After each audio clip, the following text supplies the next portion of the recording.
Good evening, PBC family. I have a question for you. Are you facing any obstacles right now? Maybe you're thinking, who isn't facing obstacles right now? Well, in the book of 2 Corinthians, the Apostle Paul is bragging to the Christians in Corinth about the way the Christians in Macedonia faced an obstacle in their life. In 2 Corinthians 8, verses 1 through 4, it says this: "And now, brothers and sisters, we want you to know about the grace that God has given the Macedonian churches. In the midst of a very severe trial, their overflowing joy and their extreme poverty welled up in rich generosity. For I testify that they gave as much as they were able and even beyond their ability, entirely on their own. They urgently pleaded with us for the privilege of sharing in this service to the Lord's people." Notice that these Christians were facing an obstacle. Paul says that they were in the midst of a severe trial.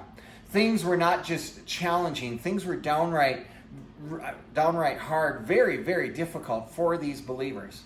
Yet even in the midst of this severe trial, they saw an opportunity. They became aware of the way that they could join into what God was doing, and they were not going to let anything keep them from that. But also know that Paul said, while they were in the midst of this severe trial, that they had overflowing joy and extreme poverty, and these came together to bring forth this rich generosity. Now we look at that, and I think we wonder, how can you have overflowing joy in the midst of extreme poverty? I mean, how can you put these two together and have something good come from that? But Paul says that their overwhelming joy and extreme poverty brought about their rich generosity. Now, if you're like me, you're wondering, okay, how does God's math work? I mean, this makes less sense than the new math that my kids have learned in school. But yet God says that their joy and their poverty came together to equal this rich generosity that they showed. We need to remember that with God, things that don't make sense can come together and He can work wonders through them. These believers, even though they had this big obstacle in front of them, they were committed. They were not going to be deterred, and they seized the opportunity before them.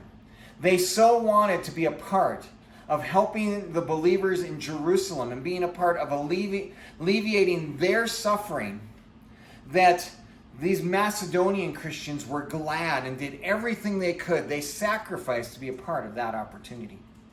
So what does this mean for us? What opportunities might be hiding in your obstacles today?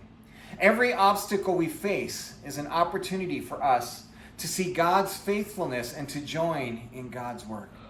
And so as we continue to face obstacles now, as we keep going through this season, I encourage you to be looking for the opportunities that God has for us in the midst of them. The ways that we can see His faithfulness, the ways that we can join in the work that He's doing.